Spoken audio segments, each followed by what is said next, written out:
दोस्तों एक बार फिर से स्वागत है एचएस फैक्ट में। दोस्तों भारत जल्द ही इतिहास रचने वाला है। पिछली बार असफल हुए चंद्रयान 2 से सीख लेकर भारत ने बनाया है पहले से ज्यादा बेहतर स्पेस क्राफ्ट जो चंद्रयान 3 के तहत चांद को अपनी मुट्ठी में कर लेगा। जी हाँ दोस्तों, 14 जुलाई 2023 के दिन दोपहर 2:35 पर चंद्रयान 3 चंद्रमा के लिए रवाना हो गया है। और इस बार का चंद्रयान मिशन पूरी दुनिया को ये दिखाने के लिए तैयार है कि भारत स्पेस रिसर्च के फील्ड में भी पूरी दुनिया से आगे है। और आज हम आपको चंद्रयान 3 की लॉन्चिंग, चांद की सतह पर लैंडिंग, बजट लॉन्च रूट और स्पेस क्राफ्ट में किए गए बदलावों से लेकर इसके मुख्य मिशन की पूरी जानकारी देंगे, ताकि आप भी इसरो के इस खास मिशन का हिस्सा बन सके। तो पूरा वीडियो जरूर देखिएगा। लेकिन उससे पहले आपसे एक छोटी सी रिक्वेस्ट है गाइस, वीडियो के नीचे सब्सक्राइब बटन दिख रहा होगा, उसे दबाकर सब्सक्राइब कर दीजिएगा और पास ही में बेल आइकन को दबाकर ऑल पर सिलेक्ट कर दीजिएगा।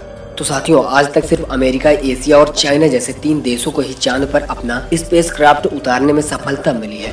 और चंद्रयान 3 मिशन सफल होते ही भारत दुनिया का चौथा देश बन जाएगा जिसने चांद पर जीत हासिल की है। तो आज से करीब 4 साल पहले 22 मई 2019 के दिन भारत ने चंद्रयान 2 को चांद पर भेजने की कोशिश की थी। और इस दौरान पीएम नरेंद्र मोदी भी इसरो के बेंगलोर वाले हेड ऑफिस पहुंच गए थे और पूरा देश यही आस लगाए बैठा था कि चंद्रयान 2 मिशन सफल हो जाएगा। मिशन के शुरुआत में सब कुछ सही चल रहा था और 7 सितंबर के दिन चंद्रयान 2 चंद्रमा की सतह पर उतरने ही वाला था। लेकिन तभी चंद्रमा की सतह से सिर्फ 2 किलोमीटर की ऊंचाई पर विक्रम लैंडर से हमारा संपर्क टूट गया और हम चांद पर लैंडिंग करने में असफल हो गए। मिशन में मिली इस असफलता से इसरो के पीक के शिवम काफी ज्यादा भावुक हो गए थे। तभी प्रधानमंत्री नरेंद्र मोदी ने उन्हें गले लगाकर सांत्वना दी थी। इसके बाद प्रेस मीट में पीएम मोदी ने कहा था कि हम यहाँ रुकेंगे नहीं, बल्कि इससे सबक लेकर आगे बढ़ेंगे। आधार बनकर इसरो ने फिर से चंद्रयान 3 को चांद पर भेजने के सपने बुनने शुरू कर दिए।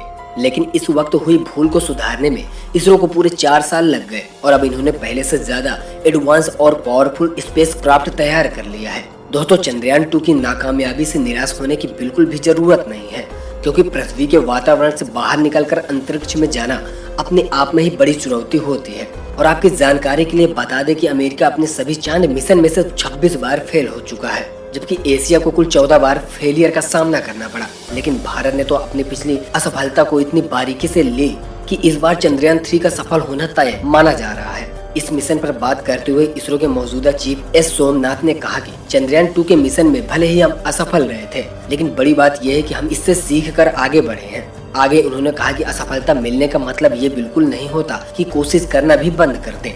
चंद्रयान 3 मिशन से हमें बहुत कुछ सीखने को मिलेगा और इस बार हम इतिहास रच देंगे। दोस्तों, 14 जुलाई के दिन दोपहर 2:35 पर इसरो आंध्र प्रदेश के श्रीहरिकोटा स्थित अपने सतीश धवन स्पेस सेंटर से अपने चंद्रयान 3 को लॉन्च किया। इसरो के मुताबिक चंद्रयान 3 को उसी रास्ते से चांद भेजा जाएगा जो चंद्रयान 2 को भेजा गया था। साथ ही उसे चांद के दक्षिण ध्रुव पर उतारा जाएगा, जहां पर चंद्रयान 2 को उतारा जाने वाला था। यानी हम यूँ कह सकते हैं कि चंद्रयान 3 अपने पिछले साथी चंद्रयान 2 का बचा हुआ मिशन पूरा करेगा। हालांकि दोस्तों, चंद्रयान 3 में कई बदलाव किए गए हैं, जैसे कि इस बार स्पेस क्राफ्ट में कोई भी बीटर नहीं है, बल्कि इस वक्त हम प्रपल्सल मॉड्यूल का इस्तेमाल कर रहे हैं कि चंद्रयान 3 के लैंडर और रोवर को चांद की ऑर्बिट तक ले जाएगा, जहां इसे चंद्रयान 2 के ऑर्बिटर से कनेक्ट किया जाएगा, जो पिछले 4 साल से चांद के चक्कर काट रहा है। इसरो के इस मून मिशन का मुख्य 3 लक्ष्य हैं, जिसमें पहला है चंद्रयान 3 के लैंडर को चांद पर एक सॉफ्ट लैंडिंग करवाना, दूसरा है स्क्रूवर को चांद पर चलाना और तीसरा चांद पर कुछ जरूरी साइंटिफिक रिसर्च करना। आइए अब एक एक करके तीनों के बारे में विस्तार से जानते हैं।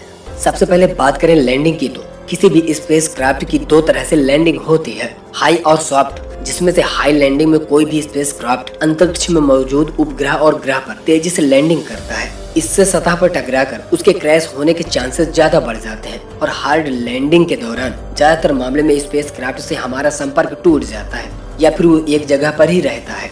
और यही दिक्कत चंद्रयान 2 के विक्रम लैंडर के साथ भी हुई थी। अब कोई भी स्पेस एजेंसी अपने स्पेस क्राफ्ट की हाई लैंडिंग नहीं करवाना चाहता, लेकिन कई बार तकनीकी दिक्कतों की वजह से ऐसी लैंडिंग हो जाती है और ज्यादातर मामलों में मिशन फेल हो जाता है।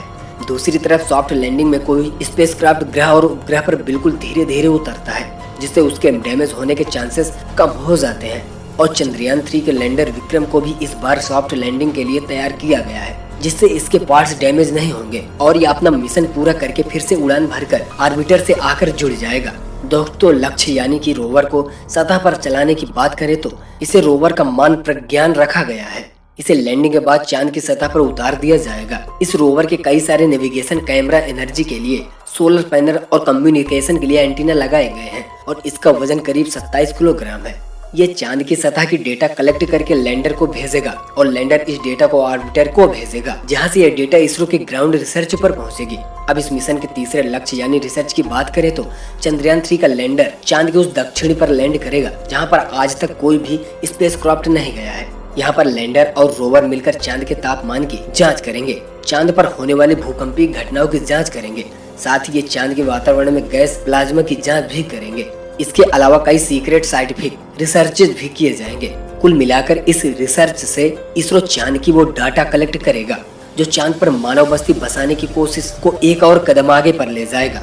दोस्तों, चंद्रयान 3 का लैंडर पर चांद पर एक लूनर दिन तक रहेगा जो कि धरती पर 14 दिन के बराबर होता है, जिसके बाद ये फिर उड़ान भरकर ऑर्बिटर के पास जाएगा। इस मिशन का बजट 615 करोड़ बताया जा रहा है। पहली बार सुनने में तो ये बजट आपको ज्यादा लग सकता है, लेकिन बता दें कि ये बजट पिछले कुछ दिनों में रिलीज हुई फिल्म आदिपुरुष के 700 करोड़ के बजट से भी कम है। और इतने कम बजट में चांद पर जाकर इतने बड़े मिशन को अंजाम देना वाकई काबिले तारीफ होगा। बता दें कि चंद्रयान 3 स्पेसक्राफ्ट का कुल वजन 3900 किलोग्राम है, जिसमें से प्रपल्सन मॉड्यूल 2148 किलोग्राम और लैंडर मॉड्यूल 1752 किलोग्राम है। आइए दोस्तों, आप जानते हैं कि चंद्रयान 3 धरती से लेकर चांद तक का सफर कैसे पूरा करेगा। तो चंद्रयान 3 के स्पेसक्राफ्ट को रॉकेट से जोड़कर इसरो ने अपने LVL-3 लॉन्च व्हीकल से जोड़ दिया और ये मिशन LVL-3 के इग्निशन से शुरू हो गया है। फिर ऊपर पहुंचकर इसके बगल S-200 रॉकेट अलग हो गए और आगे चलकर फ्लोर को कवर करने वाले को खोलकर भी अलग कर दिया जाएगा। रॉकेट का दूसरा चरण भी अंतरिक्ष में पहुंचकर मेन स्पेसक्राफ्ट से अलग हो जाएगा, जिसके बाद तीसरे चरण में क्रायोजेनिक इंजन चालू कर दिया जाएगा जो चंद्रयान 3 को चांद तक ले जाएगा।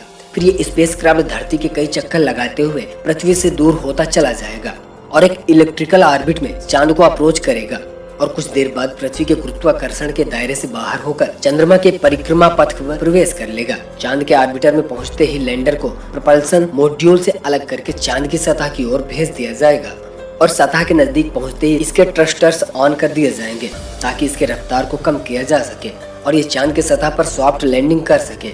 ये लैंडिंग 23 या 24 अगस्त के दिन करवाई जाएगी। दोस्तों, आप में से कई लोग होंगे जो चंद्रयान 3 के लॉन्च होने को लाइव देख चुके होंगे। इसके लिए इसरो ने एक वेबसाइट जारी की थी और उसका रजिस्ट्रेशन भी किया था, जहां जाकर आपने लाइव लॉन्च को देख लिया होगा।